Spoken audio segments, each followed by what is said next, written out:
Hi, my name is Father Mike Schmitz, and this is Ascension Presents. So when I was in high school, I think, I got my first Bible. I got it from the Crow Wing County Fair in central or northern Minnesota. It was one of those little Gideon Bibles, the little small green ones that have the New Testament and the Psalms and the Book of Proverbs in them. And I remember being so excited about this and be able to read the Gospels. And I came upon, both in Matthew's Gospel and in Luke's Gospel, where Jesus gives the conditions for discipleship. And I thought, well, yeah, I want to be a disciple. What are they? And because, I just had a sense of I realized that God is calling me to more than just kind of believing in Him. He's calling me and calling everyone who follows Him to more than just kind of accepting Him, but we're really called to do something, be disciples, basically. And here's what Jesus says in Luke chapter 9. This is His conditions. He says, Jesus said to all, "Whoever wishes to come after me must deny himself, take up his cross daily, and follow me. For whoever wishes to save his life will lose it, but whoever loses his life for my sake will save it." And I remember reading that going okay, that's it. I want to do that. I want to deny myself, take up my cross daily, and follow after Jesus. But here's an interesting thing. What I find is when we kind of break some of these things down is sometimes people fall into the trap of thinking, okay, deny yourself.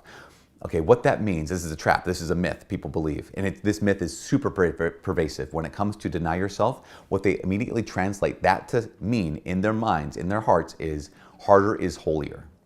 We often fall into the trap of thinking harder is holier. And in almost no other time in the year do we fall into that trap more heavily than 2 times during Lent, and we're making big decisions or making any kind of decision. So during Lent, it's the harder is the holier, clearly, because deny yourself. Jesus says deny yourself. So if I do something really hard, that's automatically going to be holier. False. Also, when we make decisions, people think well, I want to do this thing. That's perfectly fine and good. I don't want to do this other thing. Therefore, God must want me to do the thing I least want. And so I'll be loving Him most when I do the thing I want the least, which is completely false. Harder is not holier. That is an error. That is, you might even say, a heresy. It's incorrect. When Jesus says, deny yourself, what He's ultimately meaning is, in all of those areas where your will or what you want is in conflict with God's will or what God wants, those are the moments you deny yourself. Not harder is holier. What holier is saying yes to God, saying yes to the Father. And that is going to mean that there are times when, wow, what I want is also what God wants. Phenomenal, so good, what a joy. But there's also going to be some times when what I want is not what God wants. And in those moments, I'm going to need to deny myself so I can say yes to Him. Because ultimately, holier is not harder, holier is saying yes to the Father. Okay, right? The second part of that is okay, deny yourself, take up your cross daily. And third part being follow me. I want to focus on this take up your cross daily part. And I highlight a couple things. One, Jesus says take up your cross daily. He doesn't say take up my cross daily. He doesn't say take up someone else's cross daily. He says take up your cross daily, which means that the crosses that are in our lives in some ways are personalized. The crosses that are in our lives are in some way personalized. He says take up your cross daily. Now, our crosses typically take 2 forms. They look like kind of 2 shapes. There's, they purify us, right? They sanctify us. They are either our active or our passive crosses. You might say it's the process of active purification or passive purification. So what I mean by active, we had an archbishop, or not, it's Bishop Cousins, he's the auxiliary bishop of the Archdiocese of St. Paul, Minneapolis, gave a retreat for the priests of my diocese. And he highlighted this. It was so powerful, so good.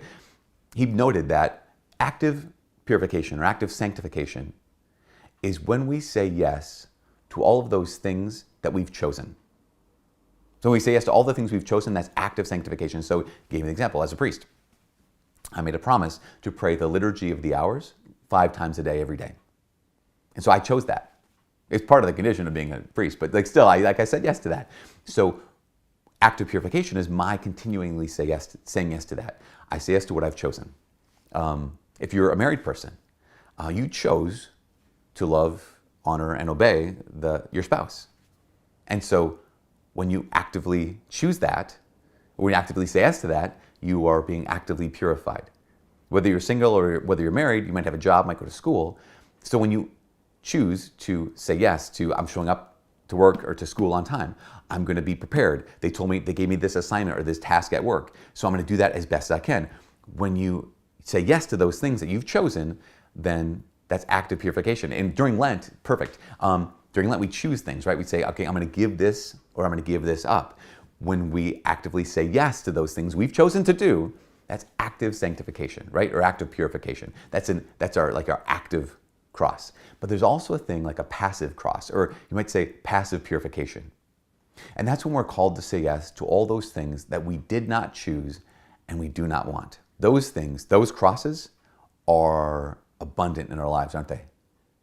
When we say yes to all those things that we did not choose or do not want, all of us have things in our life that we didn't choose and we don't want, that we wish they were gone. We wish they were different.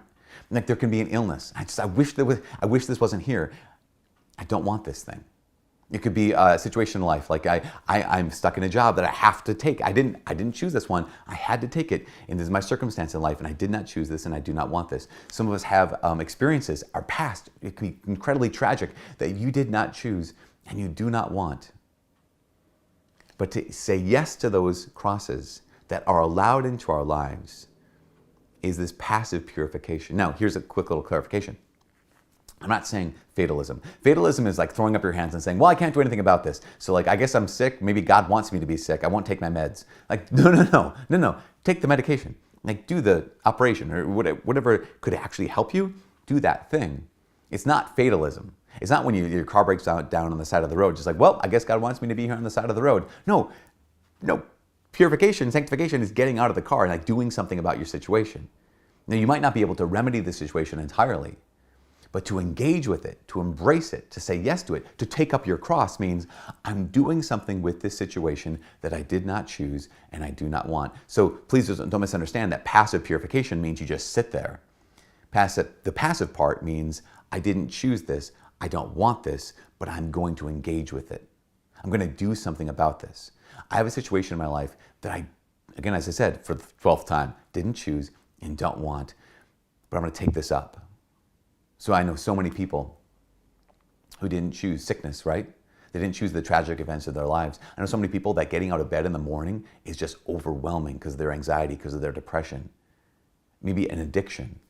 Someone could have that sense of like, I have these attractions in my life and I didn't choose them. I don't want them in my life, but here they are. Okay, these are the crosses that God has allowed. These are the circumstances that God has allowed into my life. Not that he like forced them upon us, that he wants them for us. No, but he's allowing them into our lives because he knows that if we choose to engage, to embrace, to take up these crosses with him, he can do something in our hearts so powerfully that we cannot do without these crosses. I mean, this is the reality, right? Is that Jesus Christ was thrust into a place where he had to pick up his cross. That was a cross in Jerusalem all the way to Golgotha that he didn't choose. That he actually said, I don't want. He said, let this cup pass from me, not my will, but your will. He didn't want. But he actively engaged. He embraced it. He took up his cross, and what happened? That cross became his crown. And the same thing is true for you and for me. Jesus says, deny yourself, take up your cross daily. That active purification and that passive purification of this is a reality in my life that I didn't choose and I don't want. But listen, if I engage with this, if I embrace it, if I say yes to this in a particular way, then that cross can become the crown. But here's the last thing, and it's so important. Jesus goes on to say, whoever wishes to save his life will lose it, but whoever loses his life will save it. That's actually not what he says. I left out 3 very important words. He says, whoever wishes to save his life will lose it, but whoever loses his life, here's the 3 words, for my sake will save it. Because this whole process of active purification, of embracing our crosses, or passive purification of, again, engaging those crosses that we didn't choose, it's not just about like, getting like tough and being like super stoic or being less, brave or being buff when it comes to the spiritual life. It's about doing it with him and for him. Who embrace my cross, lose your life for my sake. My brothers and sisters, here's the deal. That life, as you know, can be so difficult and that those crosses can be so heavy. But here's the most powerful thing is that God did not leave us to just carry these crosses alone. That even if he permits them into our lives, it's not like he just permitted them and walked away. He's permitting them and he's walking with us. He's walking with you. Throughout Lent, throughout your life, throughout your crosses, throughout these situations that you didn't choose and don't want, Jesus has said, listen, do this please for my sake. but also with me, by my side. See the 3 words, for my sake, by my side. Another 3 words, with my strength. For my sake, by my side, with my strength. This active purification and this passive purification of denying myself, taking up my particular cross daily and following Jesus for his sake, by his side, and with his strength is what will transform your cross into a crown that will give him glory forever in eternity. So don't be afraid. Take up your cross, no matter what size it is, no matter what shape it is, and follow him. For all of us here at Ascension Presents, my name is Father Mike. God bless.